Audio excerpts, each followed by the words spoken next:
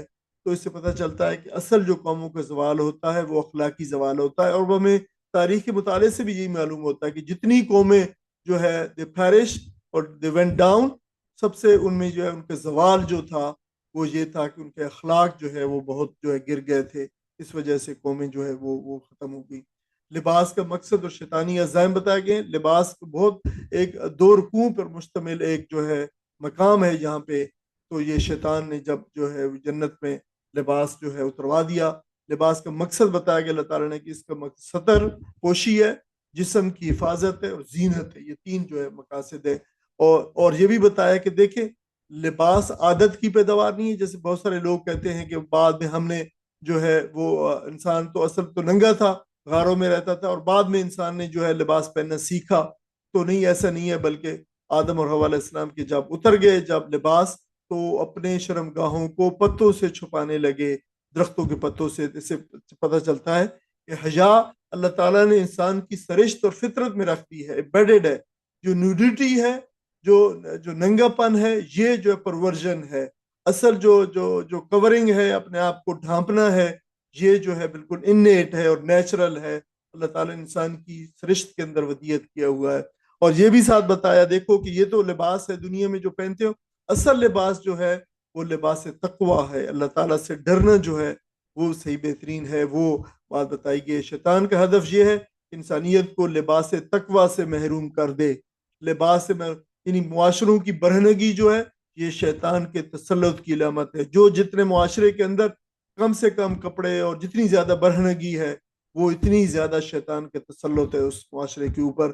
اور آپ دیکھیں کہ یہی کچھ ہوتا جا رہا ہے کہ ہم جو ہے کم سے کم لباس پہ جو ہے وہ اس کو ایکسیپٹ کرتے جا رہے ہیں، اور یہ شیطان کی ظاہر جو چالیں ہیں جو اس کو کمزاب بنا رہی ہیں کہ ہم جو ہے ننگے پن کو اور کم لباس کو اور برہنگی کو اور بے حیائی کو ہم جو ہے قبول کریں۔ حیا انسان کی فطرت ہے اور بے حیائی مصنوعی چیز ہے۔ لباس تقویٰ سب سے بہترین لباس ہے جسے شیطان جو ہے انسان سے چھیننا چاہتا ہے۔ پارے کا مرکزی مضمون یہ ہے، اس مرکزی میں اللہ کی حکمیت اور کتاب کے نظام ہی برحق ہے۔ صدق، امانت اور عدل اسلامی نظام کے جوہر ہیں۔ قوموں کا اخلاقی زوال اصل جو ہی ان کی ہلاکت کا باعث بنتا ہے۔ داعیان حق کے لیے صبر و استقامت لازمی ہے۔ انفرادی اور اجتماعی زندگی میں ظاہر اور باطن کی تطہیر ضروری ہے۔ اللہ تعالیٰ مکمل طور پر اللہ تعالیٰ کی سپردگی کر لینی چاہیے انسان کو، اور ایک مومن کو اور ایمان والوں کو، اور اس کی صحیح جو نجات کا جو راستہ ہے وہ نبی کریم صلی اللہ علیہ وسلم کی اتباع کے اندر ہے۔ یہ اس پارے کے مضامین تھے۔ اللہ تعالیٰ سے دعا ہے کہ اللہ تعالیٰ ہمیں عمل کرنے کی توفیق عطا فرمائے۔ آمین۔ وآخر دعوانا الحمد للہ رب العالمین، وجزاکم اللہ خیر۔